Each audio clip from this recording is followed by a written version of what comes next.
Do you need Wavetech by Xmondo to get great results like these? Or is this just how these people's hair would be with any product? Oh my God. Brad Mondo is a very popular YouTuber, probably most known for his hairdresser reacts videos. What is in that box color? And he also has his own hair care line called Xmondo. Wavetech, his styling foam, quickly became all the rage throughout the wavy and curly girl community when it first came out. It's magic in a bottle, really. And I still frequently see people talking about it, asking if it's worth it. So I want to see if an inexpensive drugstore foam can give me just as good results. Let's get started. All right, so my hair is freshly washed. There's nothing in it right now, and it's still pretty wet, but I did have it up in my other Perfect Hair Care towel just while I got dressed and set up. I'm gonna quickly brush through it just to make sure it's still nice and detangled before we get started. And I figured I would just give this type of video a shot today, see if it works. I like being able to talk to the camera because it's a little bit more casual and I can show my personality and mess up. But I don't always get to just record my talking straight to the camera. I'm just going to part it in the middle and try not to plaster it right down to my head, but we'll see what happens.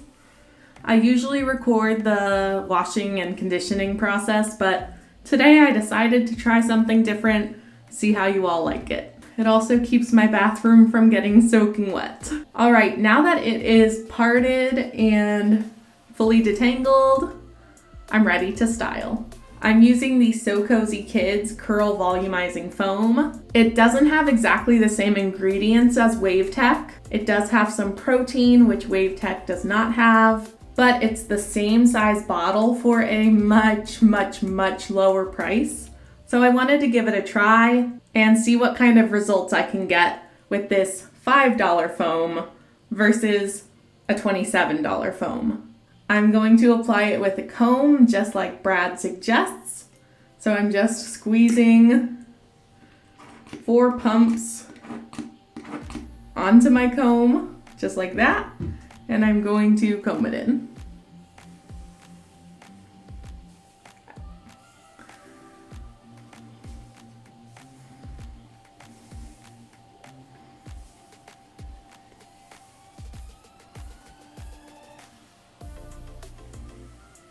There we go.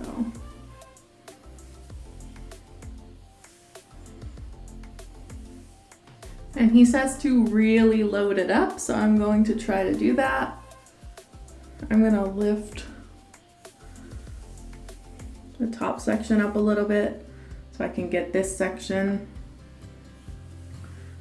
Make sure there's foam all over my head.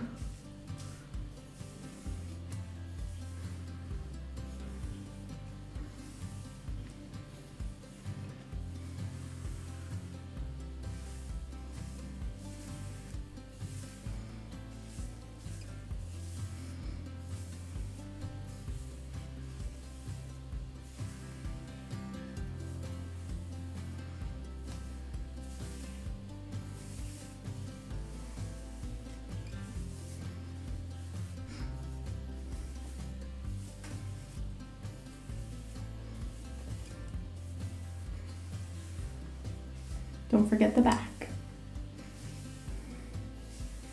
Now that it is fully coated in foam, I'm going to scrunch it. I feel like hairstylists always scrunch a little weird.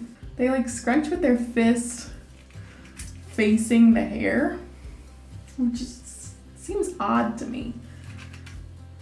I mean, I guess my palm is always facing the hair, but I just mean like they kind of grab it vertically and squish. I feel like it works better to scoop it up like this and scrunch. But whatever you want to do. as long as you're scrunching to encourage those waves.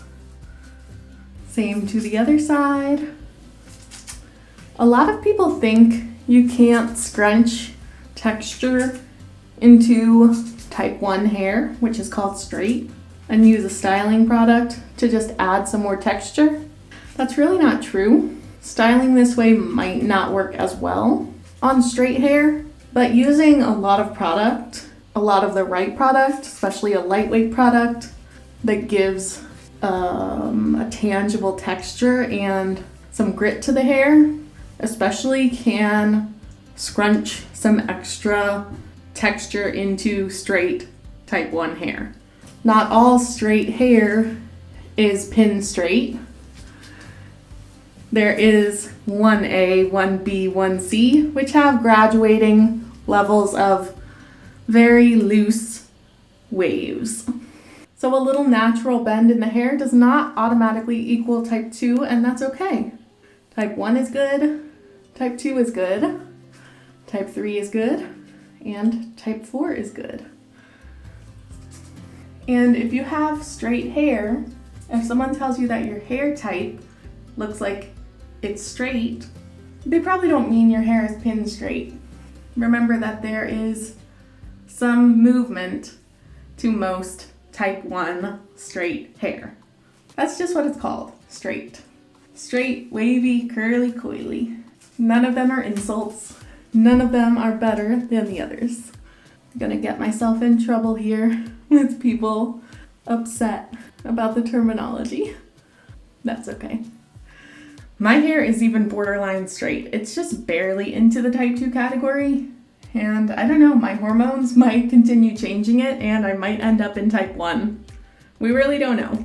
Anything's okay. All right, this is how it's looking. It doesn't have excessive frizz. Brad says to make sure to watch out that you're not scrunching in tons of frizz, because if it's frizzy while it's wet, it'll be frizzy when it dries.